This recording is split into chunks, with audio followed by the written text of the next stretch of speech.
Estamos de volta, boa tarde. Alegria muito grande saber que você decidiu estar comigo nesse workshop, né? Nós estamos, para quem está nos acompanhando pela Rede Super de TV, pelo canal do YouTube, do Facebook, nós estamos no GIM Brasil, que é o Global Youth Movement, que é um congresso para líderes de jovens do Brasil inteiro. Nesse momento estão ocorrendo em vários lugares das dependências da Igreja Batista Lagoinha, que recebe esse congresso esse ano, workshops. E nós tivemos essa responsabilidade de cuidar do workshop aqui, que está acontecendo no templo. O tema do workshop é o título do livro que eu estou lançando, né? Então, aproveitei a oportunidade para divulgar um pouco o trabalho, né? Chama Descomplixe, uma abordagem cristã para simplificar a ansiedade. Estão lançando pela, deixa eu melhorar aqui, lançando pela Thomas Nelson. Tá? Você que está assistindo nas melhores livrarias, tá vendo? Está aprendendo a fazer merchan.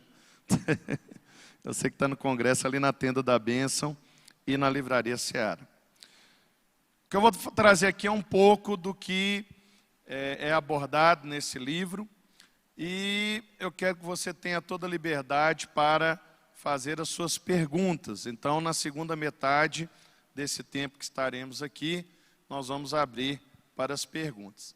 E para isso tem um número de WhatsApp. Pedi para colocar aqui, ó.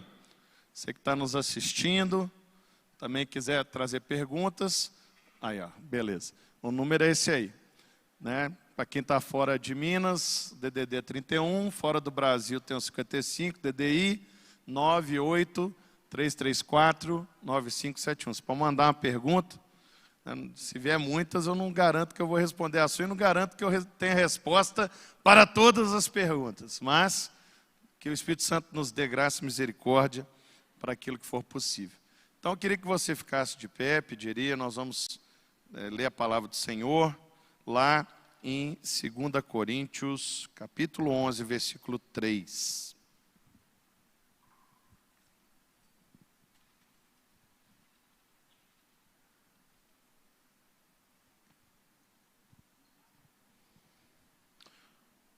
Segunda Coríntios 11, 3. Diz assim: mas receio que assim como a serpente enganou a Eva com sua astúcia, assim também seja corrompida a vossa mente e se aparte da simplicidade e pureza devidas a Cristo. Vamos ler de novo? 1 Coríntios 11, 3. Mas receio que assim como a serpente enganou a Eva com sua astúcia, assim também seja corrompida a vossa mente e se aparte da simplicidade e pureza devidas a Cristo. Pai, em nome de Jesus, que seja um tempo de aprendizagem, de troca de experiências, que o Senhor possa falar poderosamente aos nossos corações e que realmente possa ser um workshop útil na vida dos que estão aqui no templo e daqueles que nos acompanham pela TV e pelas redes sociais. Usa o teu servo, Pai, faz a tua vontade, fala conosco, nos ensina, nos exorta, nos anima e nos abençoe com a tua voz nessa tarde, em nome de Jesus. Amém. Amém? Pode sentar. Queridos, o ser humano, a especialidade do ser humano é complicar as coisas. Nós, como nenhuma outra forma de vida, somos capazes de complicar muito as situações. Tem uma história que eu ouvi certa vez que ilustra bem isso, a história verídica. Havia uma empresa que ela embalava materiais com caixas de papelão herméticas. E às vezes, como o processo era muito automático, às vezes uma caixa era fechada e não tinha nada dentro. E aí na hora que ia chegar a entrega para a pessoa, não tinha nada. E aí dava uma confusão danada. Então eles fizeram uma reunião, fizeram um briefing para solucionar esse problema. E aí então um falou assim: olha, existe uma máquina lá na China, que é uma esteira que tem balança. Então essa esteira quando passa um material por cima dela, ela é capaz de medir o peso do material. E aí, então, basta nós medirmos o peso da caixa vazia e o da caixa cheia. E aí, quando a máquina cuspiu o troço encaixotado, ele passa por essa esteira antes de ir para a expedição. E aí, então, ela acusa se a caixa está cheia ou se a caixa está vazia. O pessoal achou a ideia sensacional. Só que essa máquina era caríssima. A empresa teve que fazer um investimento altíssimo, não só para comprar esse equipamento, para fretá-lo, teve que fazer transporte de navio. Isso que eu estou contando é história verdadeira, viu, gente? Não é parábola, não. E aí tiveram que contratar um supervisor para ficar olhando a balança. Tiveram que mudar a logística da linha de produção para incluir a esteira. E aí gastou-se uma fortuna com tudo isso. E aí então começou o processo, está todo mundo feliz, porque a esteira cumpria o propósito dela. Só que uma coisa que eles perceberam é como a parte de estrutura elétrica do Brasil é diferente da China, a máquina de vez em quando tinha um superaquecimento. Aí eles falaram assim, o que nós vamos fazer? Aí o cara falou assim, faz o seguinte, bota uns ventiladores atrás, que eles vão resfriar a máquina. E aí botaram uns ventiladores gigantes atrás, e aí toda vez que passava uma caixa vazia, o que acontecia? Ela era cuspida para fora da esteira. Eles gastaram R$200 com os ventiladores. Aí eles perceberam que não precisava da balança, era só pôr o ventilador, né? Que aí quando a caixa vazia passasse, o vento empurrava ela para fora. Então nós sempre buscamos o caminho mais complicado, mais difícil. E quando nós paramos para refletir de fato o que precisa ser feito, é algo bem mais simples. E nesse caminho de se complicar demais, é a forma mais comum pela qual as pessoas começam a se tornar ansiosas. A ansiedade começa como um evento esporádico e lá no final já se torna um transtorno de comportamento. Já se torna um problema que a pessoa não consegue lidar sozinha. E nós estamos vivendo numa época onde esse fenômeno está cada vez maior e atingindo as pessoas cada vez mais cedo.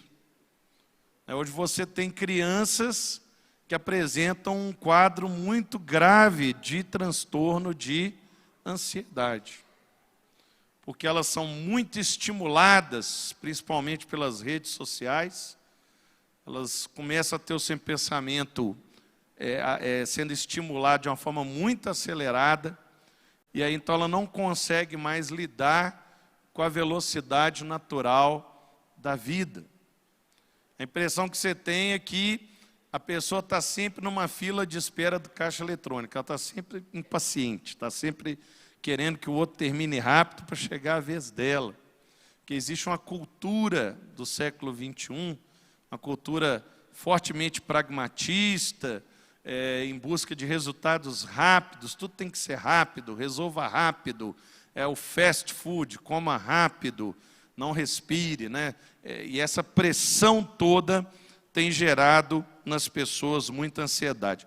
Ansiedade é uma angústia gerada pela ideia de uma ameaça não muito clara, não controlável.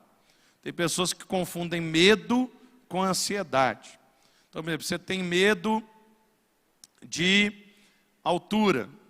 Então, para você ter o medo de altura, você precisa estar num lugar alto. Eu, por exemplo, tenho muita dificuldade de andar numa passarela, eu tenho medo de altura. Mas aqui, eu não tenho medo de altura, porque eu não estou num lugar muito alto. Então, isso é um medo. A ansiedade é quando a pessoa começa a ficar desesperada, porque talvez amanhã ela vai ter que atravessar aquela avenida e tem uma passarela. E ela vai ter que andar na passarela. Então, a hipótese dela viver aquela situação já gera nela toda a angústia, toda a tristeza, todo o incômodo, mesmo ela não estando vivendo a situação. E isso vai tomando uma dimensão que coisas que não tem nada a ver já te levam para aquela angústia. Às vezes você, por exemplo, você tem medo de ficar em lugar muito fechado, medo de ficar no elevador. Mas aí se você só tem medo de ficar dentro do elevador, quando você está dentro do elevador, isso é o medo, é a claustrofobia, é outra coisa. Mas se você pensa assim, amanhã eu vou ter que ir num prédio que tem 20 andares, tem um elevador lá, eu vou ter que entrar no elevador, e aí você não dorme, você não come, você fica suando a mão. Isso aí já é ansiedade, já é um quadro de ansiedade.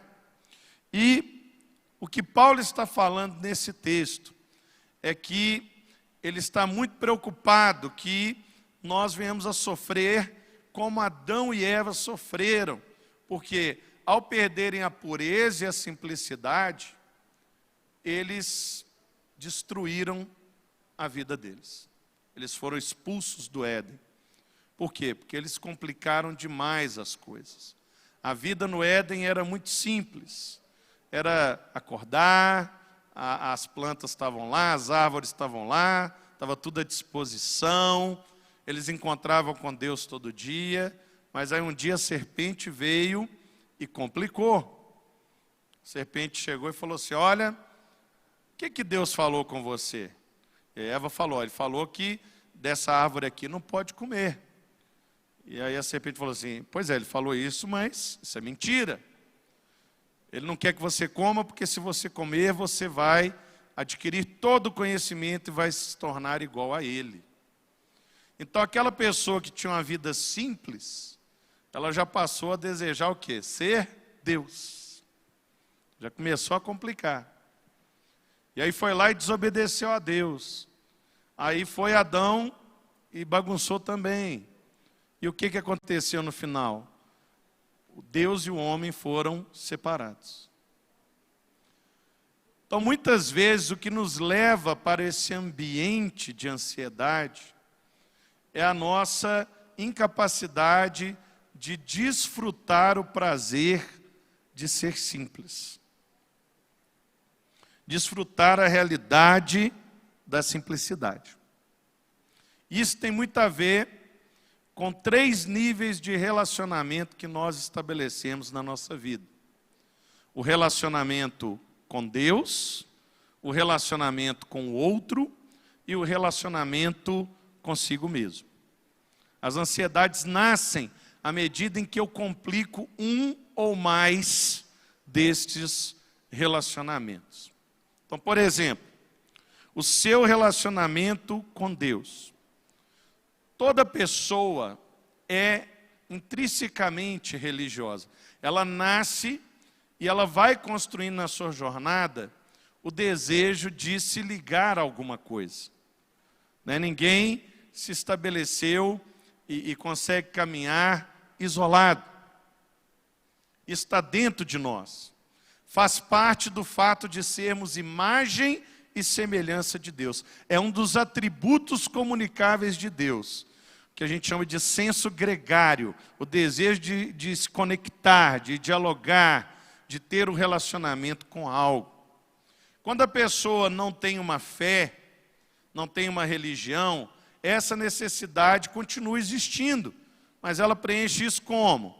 Consciência, com o prazer do mundo, com o pecado. É aquilo que muitos chamam de eu estou com um vazio dentro de mim. Esse vazio é a nossa necessidade instintiva de se conectar a algo ou a alguma coisa. É bem a verdade, como dizia Pascal, o nosso vazio é do tamanho de Deus. Nós temos um vazio do tamanho de Deus. A única coisa capaz de preencher completamente o nosso vazio é Deus. Mas o que o ser humano faz? Ele insiste em colocar nesse vazio outras coisas. E aí é que a coisa começa a complicar, a bagunçar. Por quê? Porque nós queremos preencher o vazio com diplomas, com dinheiro, com aplausos, com elogios, com outros deuses, com outros ídolos, com pessoas. E nenhuma destas coisas ou seres são capazes de preencher esse vazio. Nós precisamos, nesse primeiro nível relacional, que é o homem com Deus, nós precisamos aprender, em primeiro lugar, a ouvir e praticar o que Deus está falando conosco. Deus fala constantemente com o homem. Essa história de Deus não fala comigo, Deus não... Isso não existe, meu amado. Deus, Ele fala conosco constantemente. Qual que é a complicação nisso? Onde que nós estamos complicando? É porque nós queremos definir a forma pela qual Deus tem que falar com a gente. É aí que está a complicação. Eu falava aqui na abertura do congresso sobre o Deus dos processos e o Deus dos milagres. Eu quero relembrá-los disso. Que a nossa vida é 95% processos e 5% milagres. Se fosse milagre o tempo todo, não seria milagre, porque milagre é uma coisa que acontece assim, que é fora da rotina, é extraordinária, é sobrenatural. Então, você fala, beber água é milagre? Aí você bebe água, aí bebe de novo. Chega uma hora que deixa de ser, porque é rotina. Mas nós queremos que Deus apareça de forma epifânico sobrenatural, corpórea e pessoal. Você já até imagina que ele seja um ser barbudo, que tem um triângulo atrás da cabeça, uma roupa branca, aquela descrição apocalíptica de João, a voz como de muitas águas. Ou você quer que apareça um anjo com a tenaz de fogo, como foi Isaías, e queime os seus lábios. Você quer uma aparição apoteótica, escalafobética. E você entende que Deus só pode falar com você dessa forma. Mas à medida que nós entendemos que a voz de Deus, ela se manifesta na sua multiforme graça, nós buscamos nos atentar mais às circunstâncias. Deus fala através das circunstâncias. Deus, Ele pode falar com quem Ele quiser, da forma que Ele quiser. Deus usa quem Ele quiser. Deus pode usar um homem tão famoso quanto Paulo, mas um homem tão pecador quanto Sansão. Um homem tão ímpio quanto Artaxerxes. Ele pode usar um animal, como usou a mula de Balaão para falar com ele. Ele pode usar uma planta, como ele usou para falar com Jonas. E quando ele estava entrando ali em Jerusalém, na sua última semana, quando o povo clamava o nome dele, os fariseus mandavam eles se calarem. Jesus falou assim, se eles se calarem, as pedras clamarão. Então Deus pode até fazer uma pedra pregar no seu lugar. Então Ele pode usar uma pedra para falar com você também. Qual que é o problema? Nós estamos esperando os efeitos especiais. A gente acha que está no filme do Vingadores Guerra Infinita. Que Deus vai aparecer, estalar o dedo, olha o spoiler, né? E vai acontecer tudo. Eu estou até com a blusa do Homem de Ferro hoje. Meus irmãos, Deus está falando com você nesse congresso, talvez você nem tenha percebido. Mas você fica ansioso. Deus não fala comigo, eu quero ouvir. E Deus está falando, está falando. Nós precisamos aprender o quê? A ouvir. Ouvir a voz de Deus é um remédio poderoso para nos tornarmos mais simples, para nos descomplicar, para tirar a nossa ansiedade. Ah, Richard, mas isso é muito subjetivo.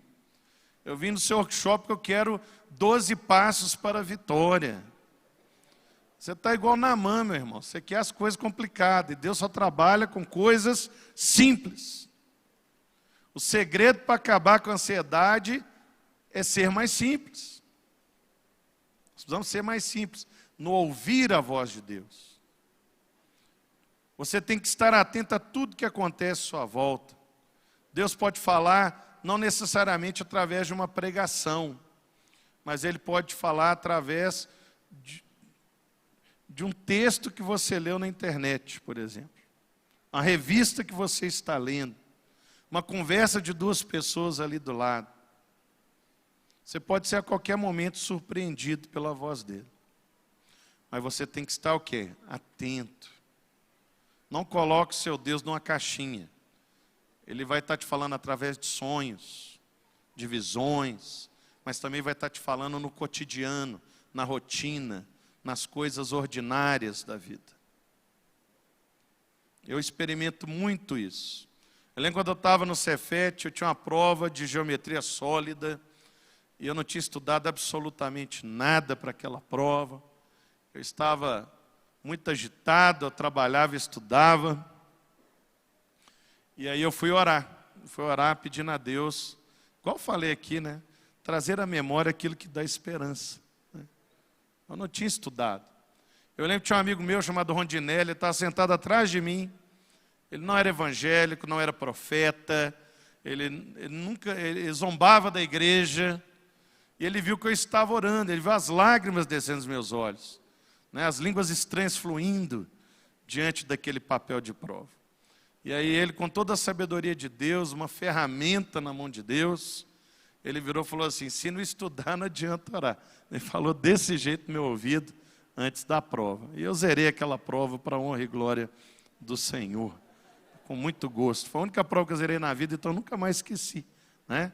Também nunca mais deixei para orar sem estudar. Você estuda e ora. Né? Mas Deus me falou aquele dia. Não adianta não estudar e orar. Não adianta. Então ele me falou através da boca de um ímpio. Deus vai falar com você através da boca de um ímpio, sabe? Mas a gente acha que nós somos muito melhores que eles, né? Então a gente não precisa ouvir o que eles têm a dizer. Mas não. Deus vai falar através deles também. Então esteja aberto. Sabe o que é pior do que não entender o que Deus está falando? É você entender o que Deus está falando e não gostar do que ouviu. Tem pessoas que a dificuldade não é ouvir a voz de Deus, mas é o quê? Praticar o que Ele falou. Praticar. Outra forma de complicar a vida é você não fazer a vontade de Deus. Você já sabe o que é para fazer e não faz. O que leva uma pessoa a desobedecer a Deus? Porque falar assim parece tão improvável. Nós amamos Deus, nós adoramos a Deus. Então por que nós o desobedecemos? Por que nós não praticamos? Tiago fala que muitas vezes nós pedimos e não recebemos, porque pedimos mal apenas para suprir as nossas vaidades. Apenas para suprir as nossas vaidades. Você está pedindo a Deus uma direção para o seu ministério e Ele revela para você que o seu ministério não é aquele que você gostaria de exercer. E aí aquilo te traz uma tristeza. Porque você queria fazer outra coisa. E sabe o que você faz? A outra coisa. Deus te chamou para ser um intercessor na igreja, mas você quer ser um ministro de louvor. E aí você insiste, você entra no grupo de louvor. Ninguém sabe o que falar para você. É igual quando a pessoa tem CC, todo mundo tem vergonha de falar, né? Tem vergonha. Porque o orgulho é igual ao CC. Eu falo sempre aqui para a juventude. O orgulho é igual ao CC. Todo mundo sente, menos você. Menos você. Todo mundo está à volta, está sentindo aquele cheiro de jaula, menos você. E aí quando alguém chega perto de você e fala assim: irmão, a asa está sombria. Bicarbonato de sódio, uma colher de chá, num copo de 200 ml, aplica depois do banho, então compra uma pomada minâncora lá, né, na farmácia, e sela, né, uma demão, 2 demãos, porque está feia a coisa, irmão. E aí muitas vezes o que a gente faz? Nós ficamos indignados. Alguém fala assim, irmão, você gosta de cantar? Vai tomar um banho, aí você canta no banheiro, que lá tem uma acústica que engana. O azulejo dá uma impressão que canta bem. Aí o irmão fica chateado, sai da igreja. Ele vai de igreja em igreja, até um grupo de louvor aceitar ele. Porque todo mundo está errado. Até Deus. Mas por que ele não quer fazer o que Deus pediu? Fazer a intercessão, no caso do exemplo aqui. Porque é um ministério que não tem visibilidade, mas que tem muito labor, muito trabalho. É um ministério que não tem reconhecimento. Pouca gente sabe que, por exemplo, agora nós estamos com 40 pessoas orando por esse evento, espalhadas em vários lugares. E você nunca vai saber quem é, quem foi, mas certamente que a contribuição delas está sendo fundamental para que o congresso dê certo. Então você precisa verificar as suas motivações. Não basta trabalhar na igreja. Tem muita gente que está morrendo trabalhando na igreja. Tem muita gente que está muito afastada da vontade de Deus e está dentro da igreja. Por quê?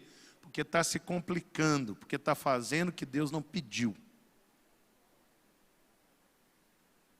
Deixa eu falar um pouquinho da minha rotina aqui para você entender como que as coisas acontecem. Eu sou pastor aqui da Igreja Batista Lagoinha. Eu sou responsável por 65 igrejas. 65. A igreja mais perto fica aqui na rua, na Pedreira aqui, nessa comunidade aqui na frente. E a mais distante agora fica lá em Calcutá, na Índia.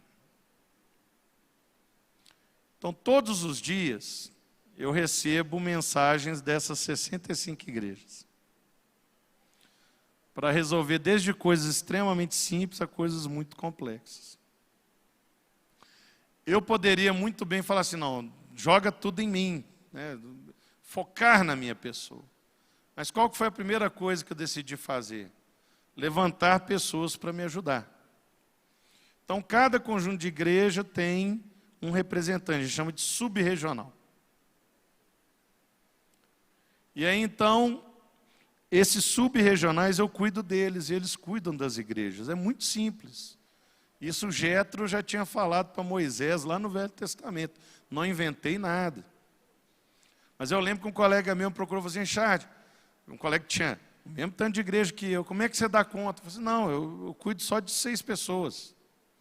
E cada um dos 6 cuida de 6. E aí foi lá e fez a mesma coisa na dele. É você entender que você é um facilitador. Você está no ministério não é para as pessoas bajularem, não é para ter reconhecimento. Não é para isso. Você está lá para facilitar a vida das pessoas. Nós nos complicamos muito na liderança por não ouvir e praticar a vontade de Deus, porque queremos o protagonismo daquele ministério, sendo que só há um protagonista no reino e ele se chama Jesus Cristo.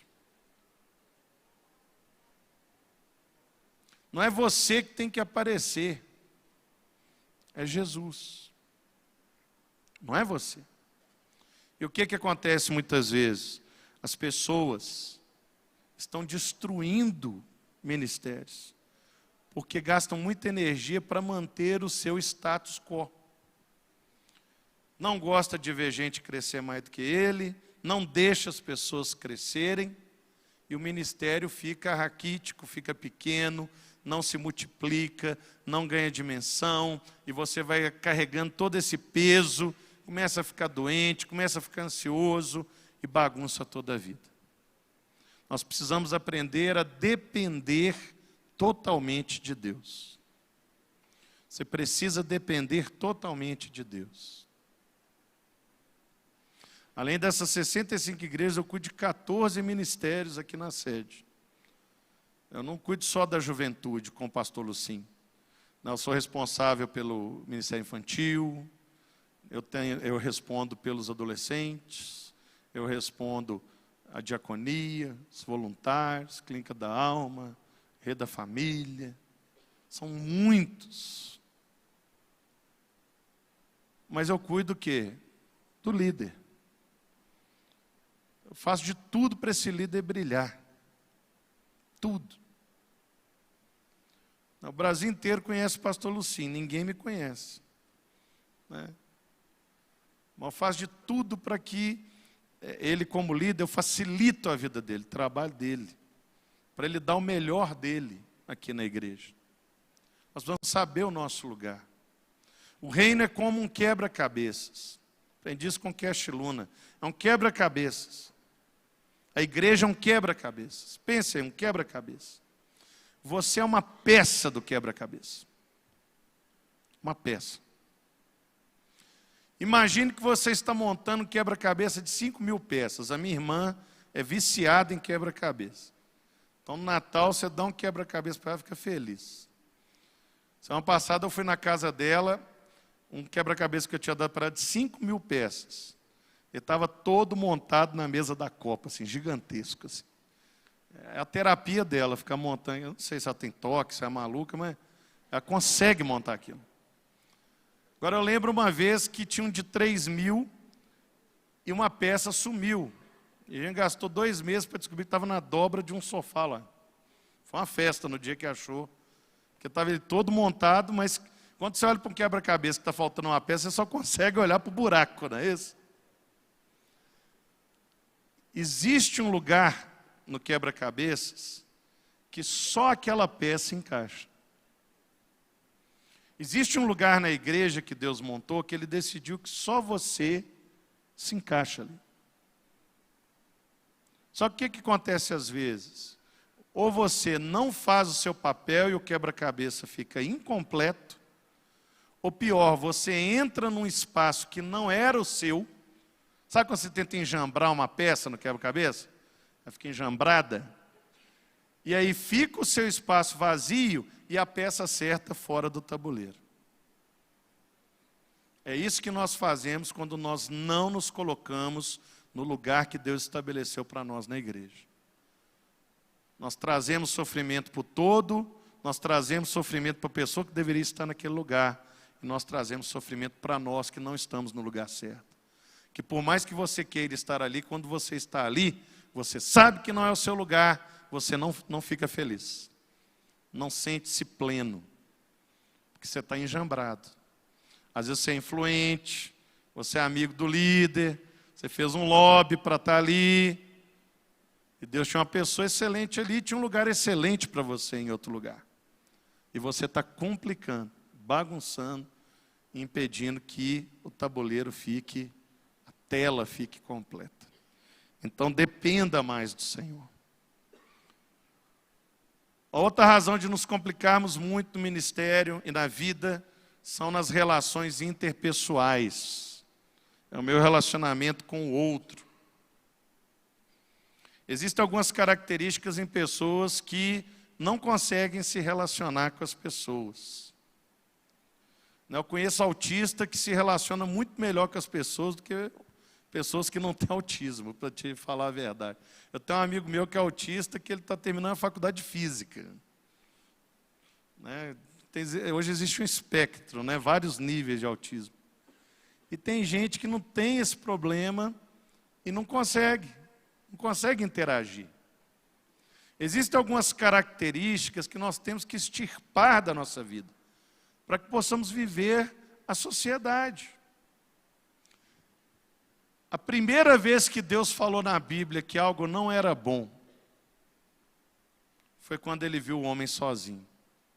Quando você lê Gênesis 1 e 2, a sequência de fatos que envolve a criação do universo, sempre termina com uma frase: e viu Deus que aquilo era bom. E viu Deus que aquilo era bom. No dia em que Ele criou o homem, a Bíblia fala assim: e viu Deus que era muito bom.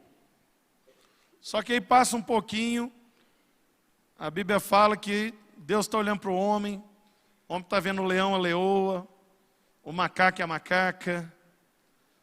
as duas calopsitas. E ele está falando assim, ó, todo mundo tem um macho e uma fêmea. Ele sabia que ele estava procurando qual que era o dele. Ele olhava para a girafa e falava assim, não dá, né? Olhava para a anta, não dá, não tem jeito. E aí Deus olhou para aquilo e a Bíblia fala, Deus falou assim, não é bom que o homem esteja só. Foi a primeira vez na Bíblia que Deus falou, não é bom. E ele imediatamente fez uma companheira para o homem. Porque é da própria natureza de Deus não ficar sozinho. Por isso que ele é um e é três. Ele é Pai, Filho e Espírito Santo. Quando ele criou o universo, ele não falou assim, vou fazer. Ele falou, façamos. Então há em Deus um forte senso comunitário. E isso faz parte de um atributo que Ele colocou em cada um de nós. Então você também tem que ter isso dentro de você, que é importante interagir com as pessoas. E se você é líder de jovem, então, pelo amor de Deus, como que você vai liderar pessoas se você não consegue se relacionar com elas? Tem líder que tem pavor de atender uma ovelha, tem preguiça. Preguiça. Ele fica assim, ai meu Deus, lá vem fulano. Uma vez eu atendi um pessoal aqui no final do culto da juventude. Eram 2 rapazes e uma moça. Aí eles chegavam e diziam, precisamos falar com o senhor, pastor. Minha esposa estava aqui com meu filho, a igreja ainda estava cheia. Aí eu falei assim, pode conversar? Assim, não, precisa ser particular. Aí até nublou o céu assim, eu falei, meu Deus, né? Aí entramos para essa salinha aqui. Aí eu falei assim, o que que é? Aí a moça sempre tomava a frente para falar. Não porque era moça, mas nesse caso ela tomou a frente, né? Ela falou assim, esse rapaz que eu trouxe aqui tem uma denúncia a fazer ao senhor. Ele queria denunciar um líder de célula. Tá, denúncia. Ah, é? Mas o que você está fazendo aqui? Não, eu vim para encorajá-lo a fazer a denúncia. Não tem nada a ver com isso aqui. Mas eu trouxe ele para encorajá-lo. Assim, tudo bem, muito bem, você encorajou a pessoa a fazer uma denúncia. Não, peraí, pastor, não tem nem de falar não. Eu quero que você saiba a minha história para você entender que eu tenho credibilidade para trazer ele, para contar a história dele. Então ela queria contar a história dela para justificar porque que estava trazendo ele, que ia contar a história dele, que era o que realmente precisava, né? E aí ela começou assim, eu nunca vou esquecer isso. Ela falou assim, eu nasci de fórceps. Ela começou falando isso, ela começou contando como que ela nasceu. Então ela tinha 23 anos, ela contou do parto de fórceps. Para quem não sabe o que é fórceps, é um gancho que eles enfiam assim para arrancar o menino pela cabeça. Foi assim que eu nasci também, né? Fórceps, né? Então ela contou toda a aventura dela saindo do útero até a véspera daquela conversa. Isso aí já era 1h30 da manhã, minha esposa com meu filho chorando aqui. E aí a gente pôde então ter a oportunidade de ouvir o que o rapaz queria denunciar. Ele gastou 10 minutos, resolvendo os problemas nos outros 10 e fomos embora, né? Então tem pessoas que gostam de falar muito, tem pessoas que gostam de falar pouco. Mas se você é líder, você vai ter que ouvir essas pessoas. Né? Tem um emoji que é uma orelha, às vezes eu mando para as pessoas, elas estão falando um áudio longo, né? Eu já mando a orelhinha assim, eu não vou ouvir. Ah, estou precisando de um ouvido, aí eu mando um emoji, precisando de alguém que me ouça, né? Agora, o que não pode existir em nós? O que complica uma relação interpessoal? Vou citar alguns exemplos. O gênio difícil. Tem pessoas que falam assim, eu sou geniosa, eu sou assim, é o meu jeito. Não, você está assim, você não é assim, você escolheu estar assim. Sabe aquela pessoa que todo mundo tem que tomar um cuidado com o que vai falar? Né? Essa geração milênio aí que se ofende com tudo. Não pode falar nada, está ofendido. Viver a simplicidade, se descomplicar, é ser uma pessoa mais mansa, mais tardia em falar. Uma pessoa que cria um ambiente para as pessoas terem liberdade para falar com ela. Qualquer coisa que fala que você dá um chilique, surta, as pessoas não vão ter coragem de falar para você a verdade. Ou elas não vão falar nada, ou elas vão usar eufemismos, ou elas vão mentir. Mas elas não vão querer conversar com você. Tem que simplificar essa coisa. Não existe esse negócio de gênio. Vem um casal e fala assim, vamos separar por incompatibilidade de gênios. Nem gêmeo é igual. Tem um pastor aqui na igreja, o Rai, que tem um irmão gêmeo. Eles não são iguais, temperamento diferente, o layout é diferente, um fez musculação, outro não. Um braço parece uma tora de madeira, o outro parece um chassi de grilo. Você vai esperar que uma outra pessoa seja compatível a você para você estabelecer relacionamento? Você quer que todo mundo em volta de você seja igual? Então, compra uns Minions lá do Gru, lá do Malvado Favorito, deixa eles ficar andando em volta de você, fazendo o que você quer. É a síndrome do Willy Wonka, você quer um monte de umpa-lumpa andando assim em volta, fazendo tudo o que você quer. As pessoas são diferentes. Nós precisamos entender isso. Outra coisa que afasta é a amargura. Tem pessoas que vivem a amargura. Alguém pisou na bola com elas e elas começam a viver aquela amargura, aquela tristeza. Fui no acampamento do pastor Emerson, ele estava na fila servindo comida, ele deu um peito de frango para a menina da frente, para mim me deu o pescoço do frango. Ele não me ama e nunca mais conversa com o pastor, o pastor nem sabe. Nunca mais. Tem gente que é assim, ela fica com raiva da outra pessoa e nem vai lá falar que está com raiva. Você nem sabe por que a pessoa tem raiva de você. A amargura nada mais é do que tomar um veneno e esperar que a outra pessoa morra.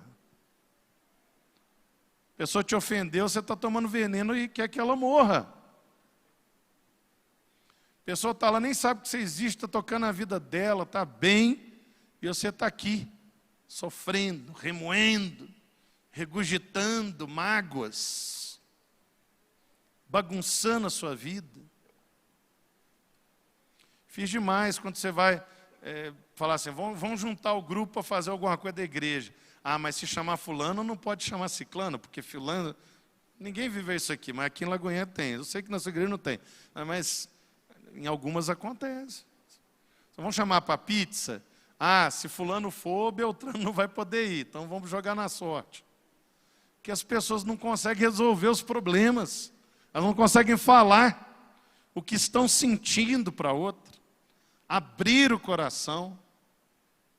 Tem muita vaidade nessa confusão, muita imaturidade.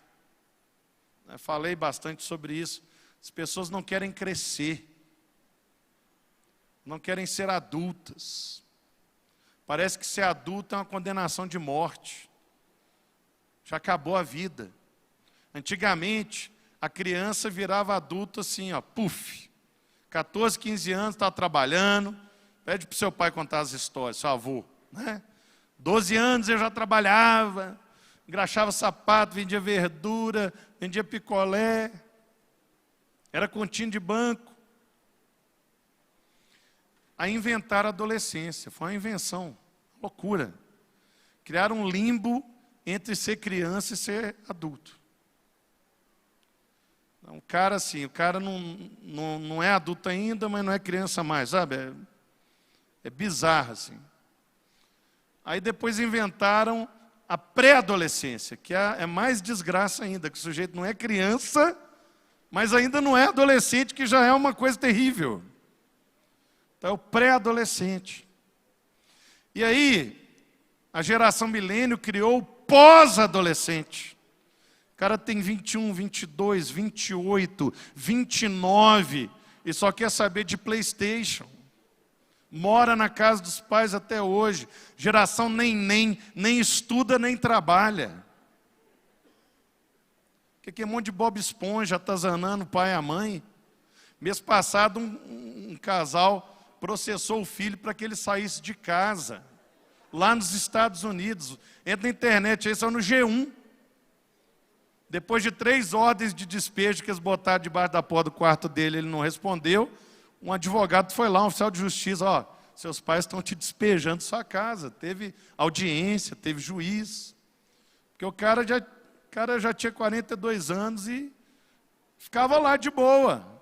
Né? Tem camareira, tem cozinheira, tem costureira. Né? É uma parte hotel. Então foi criando, dificultando de chegar assim e falar assim, eu sou adulto. As pessoas têm dificuldade de falar isso, eu sou adulto, porque é uma sentença de morte. Não casa mais, né? O povo acha que depois vira adulto. Às vezes a pessoa está solteira com 30 anos, eu não posso falar que sou adulto, senão, né, nem o Tinder vai me aceitar. Então, situação. Outra coisa que complica é o oposto. Ao invés de você ser uma pessoa que não consegue se relacionar, você é uma pessoa que desenvolve relacionamentos tóxicos. Por exemplo, você começa a se relacionar com pessoas que não têm compromisso com Deus. Isso complica a vida. Ter alianças com pessoas que não têm Deus como seu padrão, como a sua verdade. Eu não estou falando que você não deve conviver com pessoas que não conhecem a Deus. Você precisa viver com elas. Você precisa dar testemunho com elas. Mas não é com elas que você vai estabelecer alianças. E eu não estou falando só de aliança de casamento, mas alianças de amizade. São pessoas tolas, pessoas insensatas, zombadores, críticos, esse perfil de pessoa. Tem aquela pessoa que critica tudo. Eu não estou falando de gente fora da igreja, não. Dentro da igreja também tem. O sujeito critica tudo. Ele critica da abertura do culto, a bênção apostólica, tudo está ruim. Aí você sai com ele para comer um sanduíche depois do culto, ele dá o relatório, parece sommelier, que é esse cara que fica bebendo vinho e falando se o vinho é bom ou ruim. Aquilo ali tem um trecho no inferno só para sommelier. Assim. Não, isso aqui é uma safra de não sei o quê, de Sauvignon, Cabernet, tem traços de tanino. Pelo amor de Deus, gente. Essas pessoas, você vai ficando igual a elas. É a pessoa que só sabe zombar dos outros, zoar os outros. O outro que não quer fazer nada nunca, você vai começando a não querer fazer nada nunca. Pessoas murmuradoras, reclama de tudo está ruim. Isso vai te contaminando e você vai ficando igual a essa pessoa. Outro tipo de relacionamento tóxico é aqueles que envolvem dependência emocional. Muitas pessoas até hoje têm resistência à visão celular, porque algumas pessoas usaram a visão celular para construir uma rede de dependência emocional. Então, o sujeito, para ser aceito, ele tinha que se sujeitar de corpo, alma e espírito ao seu líder. E qualquer sinal que ele fizesse de querer se libertar daquela influência, ele falava assim, eu vou te abandonar, você vai ser desprezado, e aquela pessoa que não está resolvida, ela precisa ser aceita, ela vai se tornando escrava emocional da outra. Tem líder que se gaba falando assim, olha, depois que eu saí do ministério, o ministério acabou. Eles precisavam de mim. Mas isso, na verdade, é um grande atestado de incompetência. O bom líder é aquele que, com o tempo, se torna desnecessário. Esse é o bom líder. É aquele que, se precisar sair uma semana, a coisa até melhora na ausência dele. Porque as pessoas não dependem dele para caminhar. Você não pode gerar dependência emocional do seu liderado. Você tem que gerar nele autonomia. Você tem que gerar nele liberdade. Você tem que encorajá-lo a ser melhor. Você não pode ficar manipulando as emoções dessa pessoa, esperando que ela faça tudo que você quer. Outro tipo de relacionamento tóxico é com o rebelde. A rebelião foi o pecado que Satanás cometeu, que gerou um estrago no céu. 1/3 do céu se virou contra Deus. Nós temos que tomar muito cuidado, que a rebelião às vezes vem numa semente. Ela não vem assim, chega um cara com a boina vermelha, com a camisa com o rosto do Che Guevara, e ai revolução, ai governo sou contra. Nem sempre é assim que começa. Eles começam com pequenas sementes. Todo movimento que é feito às escuras, sem o diálogo, sem a participação da liderança, tem que ser alvo de todo tipo de suspeita. E você deve fugir e evitá-lo de todas as formas possíveis. Pessoas que não se submetem não devem fazer parte do seu círculo de relacionamento. Elas não vão contribuir, elas vão te intoxicar com sementes de rebelião, que se crescerem, antes de você perceber, você já se tornou um rebelde. E outro tipo de relação tóxica é aquela que é baseada na comparação. Pessoas que vivem comparando uma com a outra.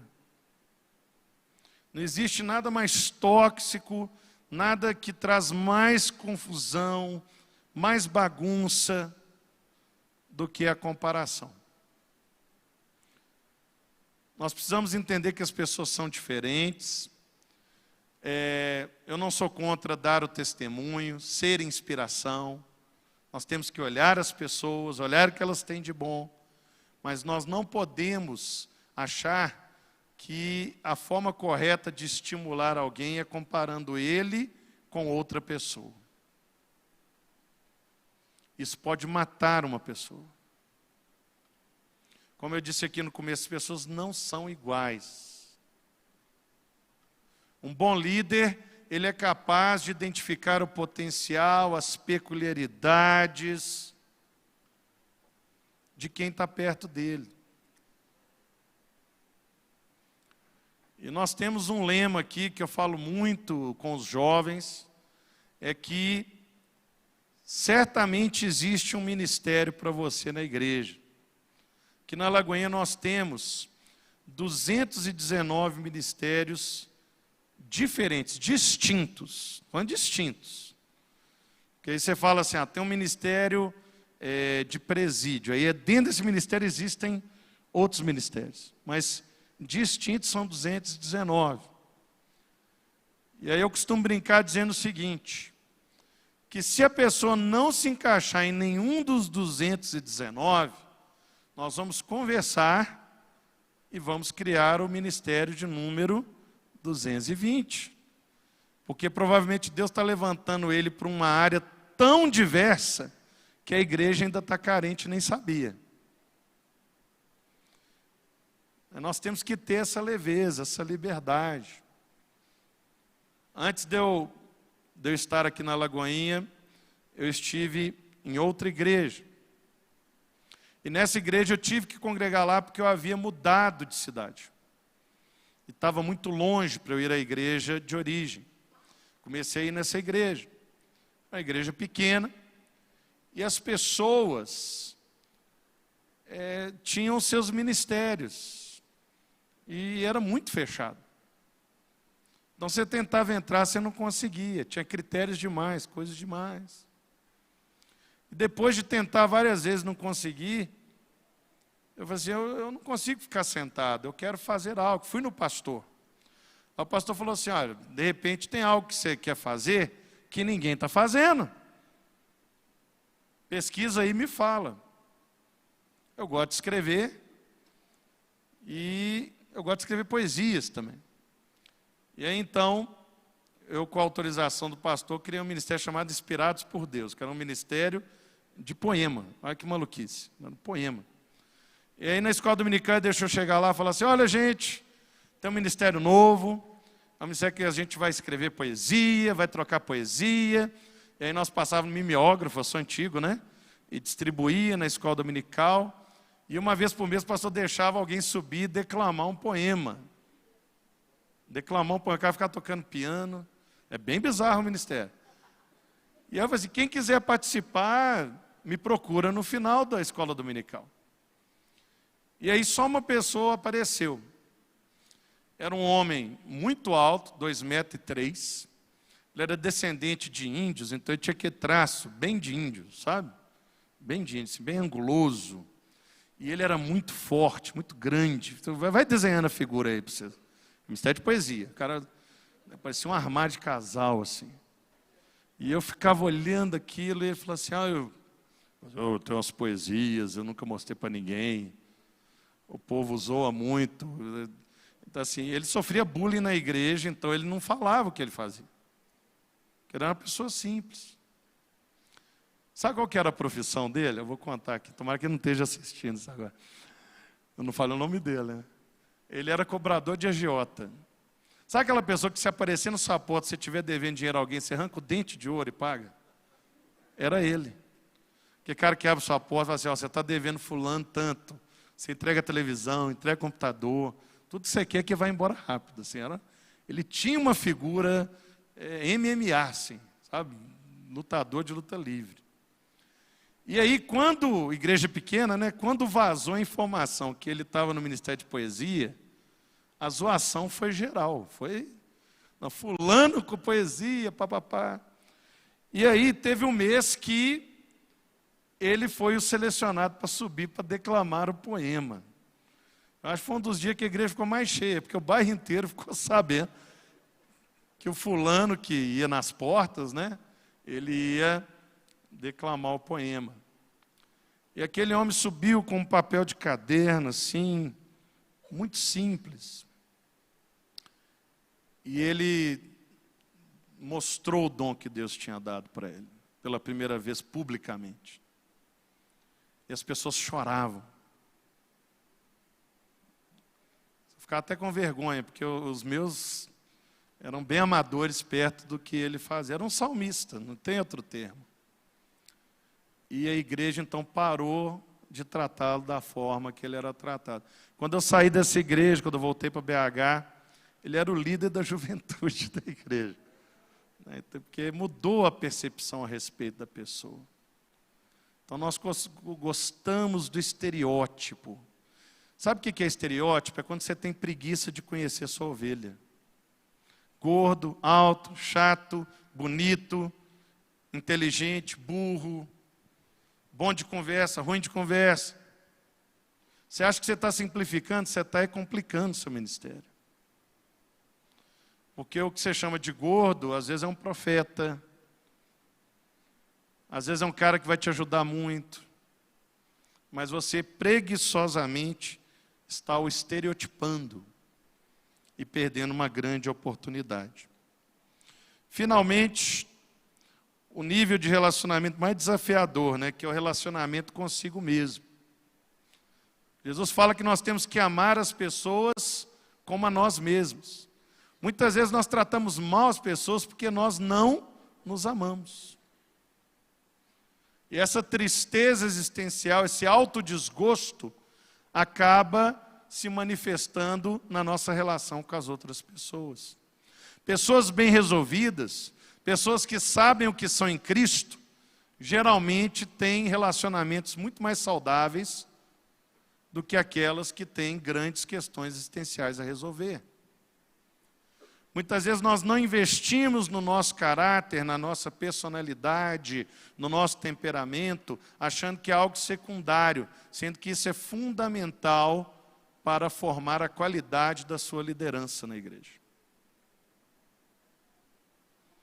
Não tenha vergonha de pedir ajuda, não tenha vergonha de admitir que você precisa melhorar, não tenha vergonha de assumir um pecado, de confessar um pecado para o seu líder.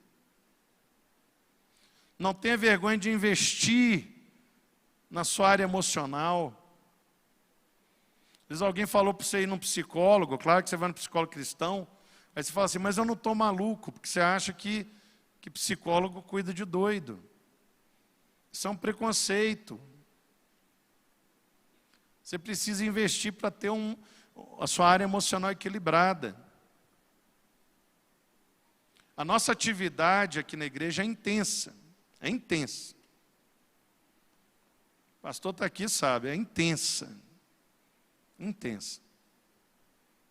Mas você precisa ter o seu tempo para cuidar da sua saúde física, da sua saúde emocional e da sua saúde espiritual. Senão você vai se tornar uma pessoa muito bagunçada. E a ansiedade vai tomando conta de você.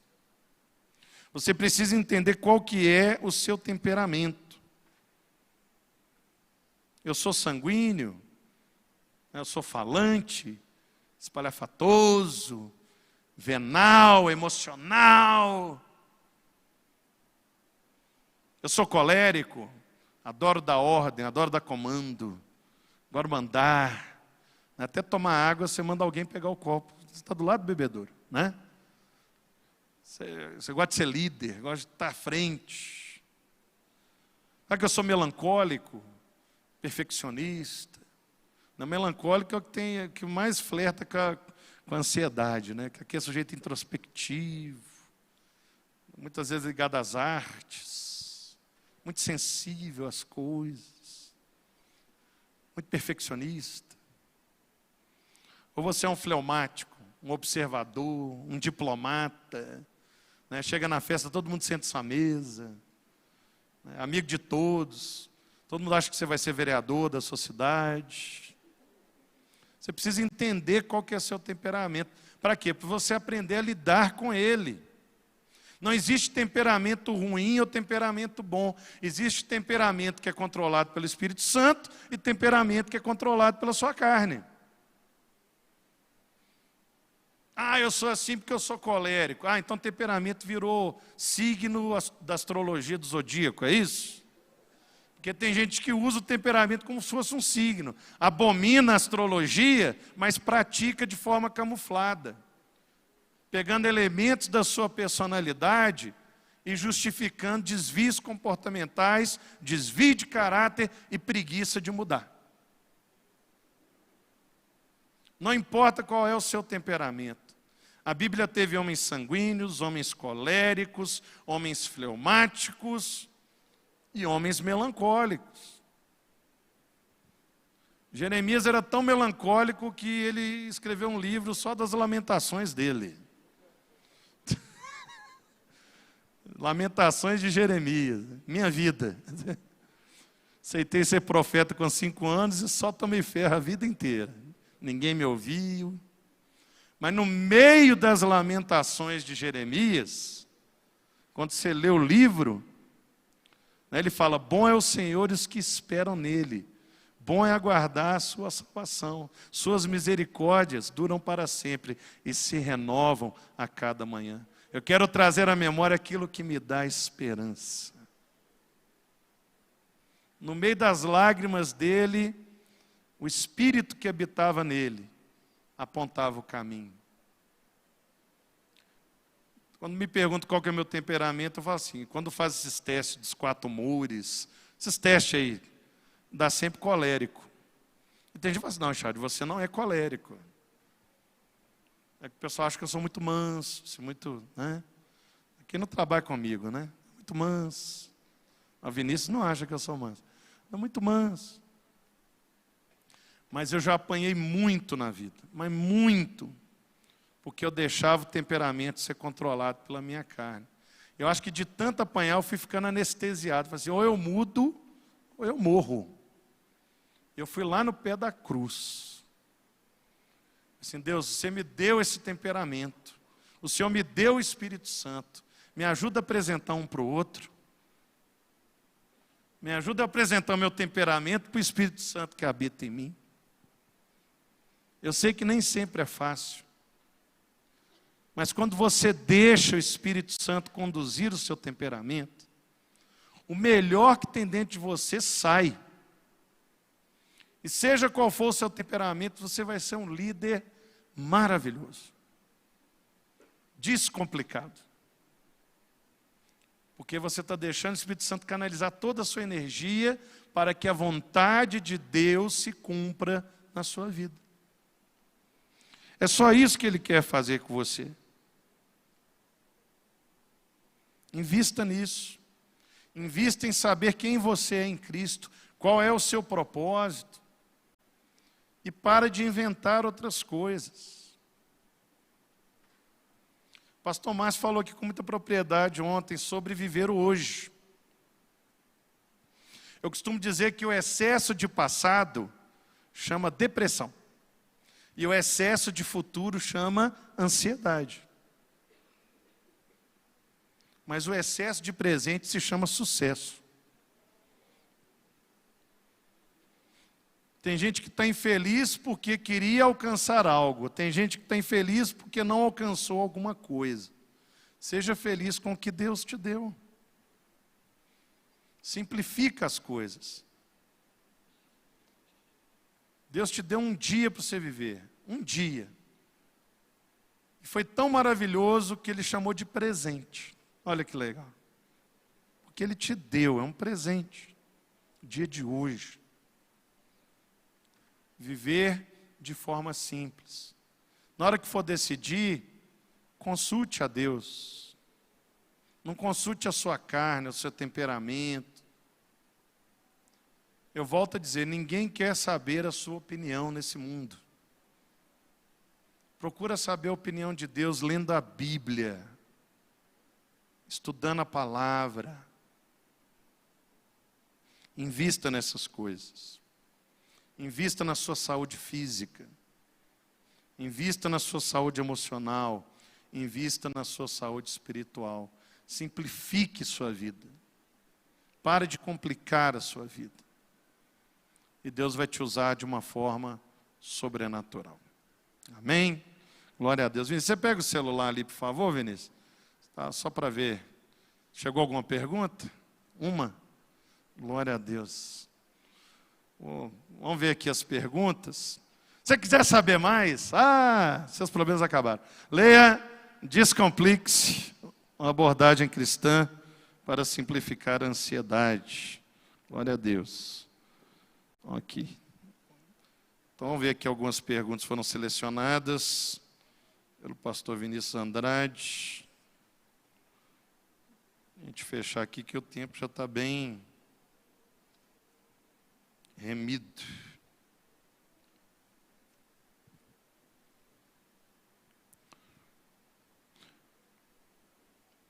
Hoje vivemos em um país totalmente pluralista em questão de ensino. Hoje estamos formando uma geração. Como podemos fundamentar os jovens em uma teologia equilibrada e bíblica? O segredo é, estude a Bíblia. Tem gente que gosta de estudar doutrina. Nada contra, tá bom? Nada contra.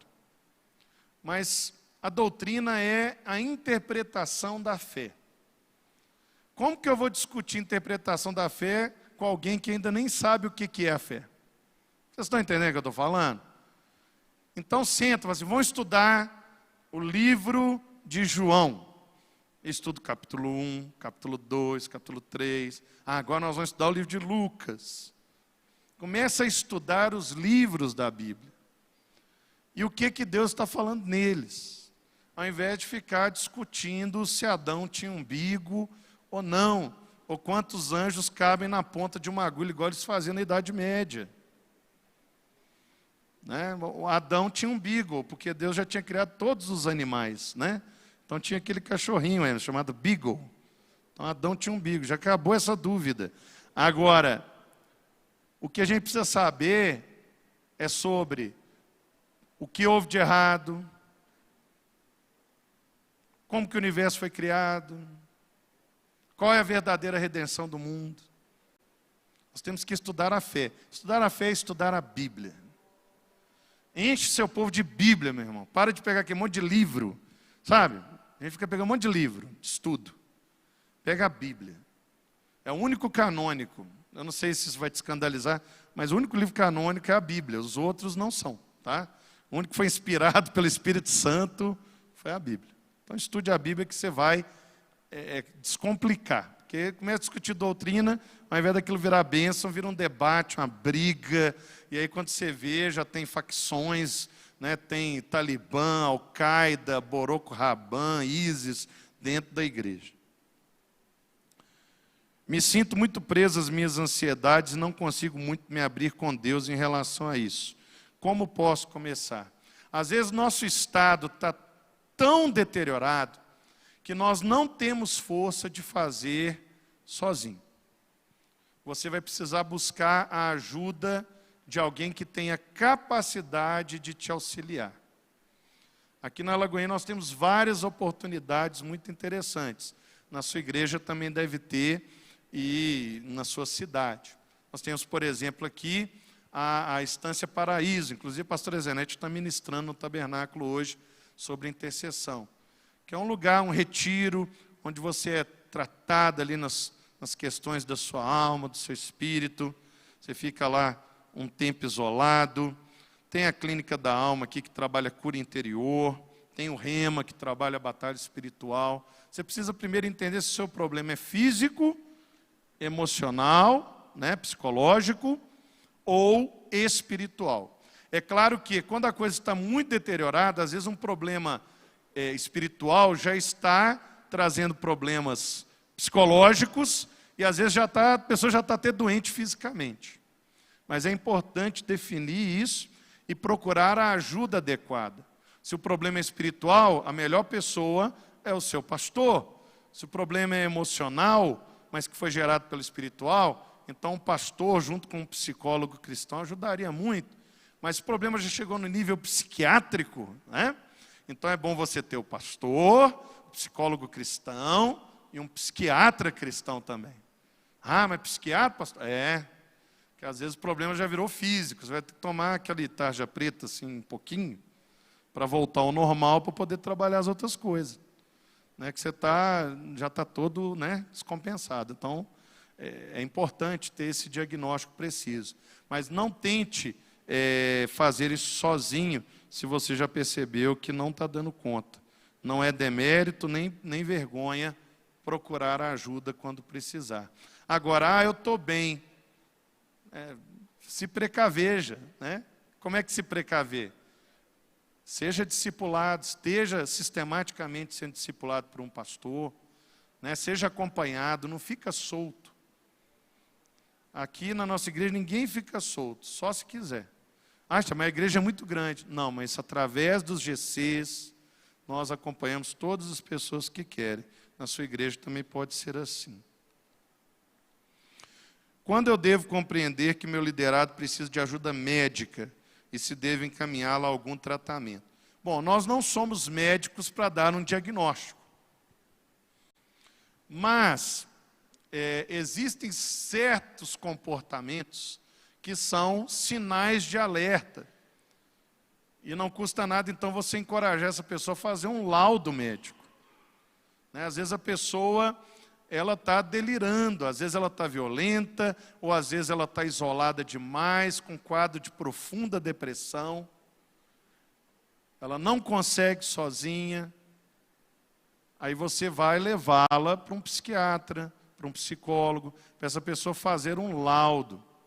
Às vezes as pessoas têm muita resistência, então você como líder, fala assim, eu vou com você. Às vezes a pessoa tem medo. Assim, eu vou com você, nós vamos juntos. Não é dar um cartão de um psiquiatra.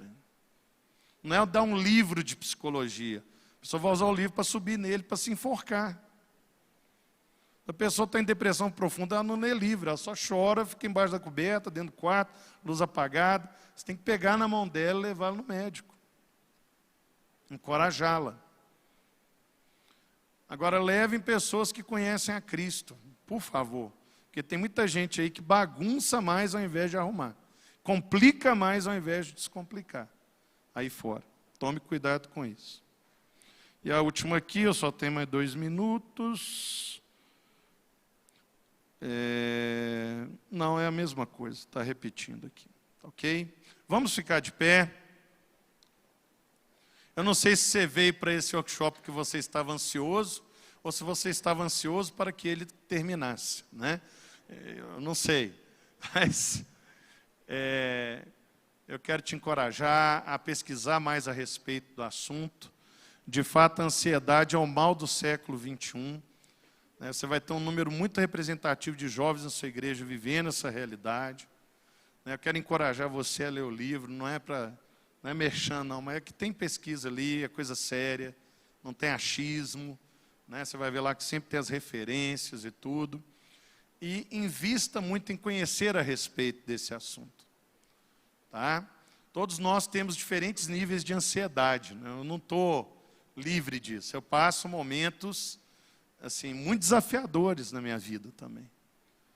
Mas eu tenho aprendido a buscar no Senhor, na dependência do Senhor, na cobertura dos meus pastores sobre a minha vida, né? A me precaver, a me proteger, para não entrar num quadro que possa ser patológico.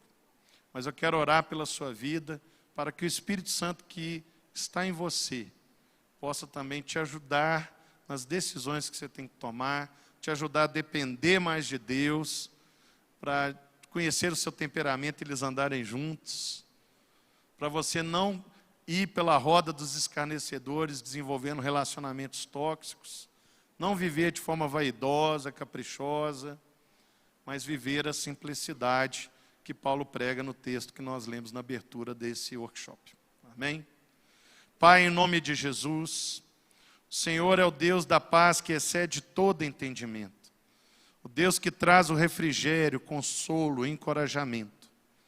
Eu oro por cada um que está nesse workshop, por aqueles que nos acompanham na Rede Super de televisão, nas redes sociais. Pai, não tem sido fácil viver nesse mundo.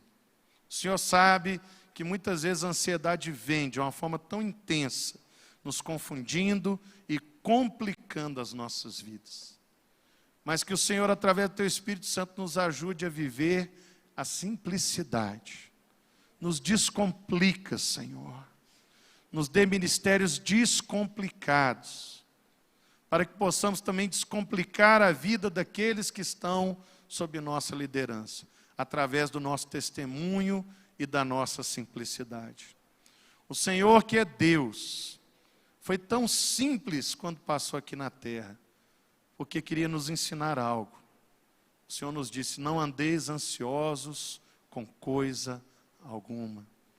O Senhor também disse: tomai sobre vós o meu jugo, que é suave, e o meu fardo, que é leve, e encontrareis descanso para vossas almas.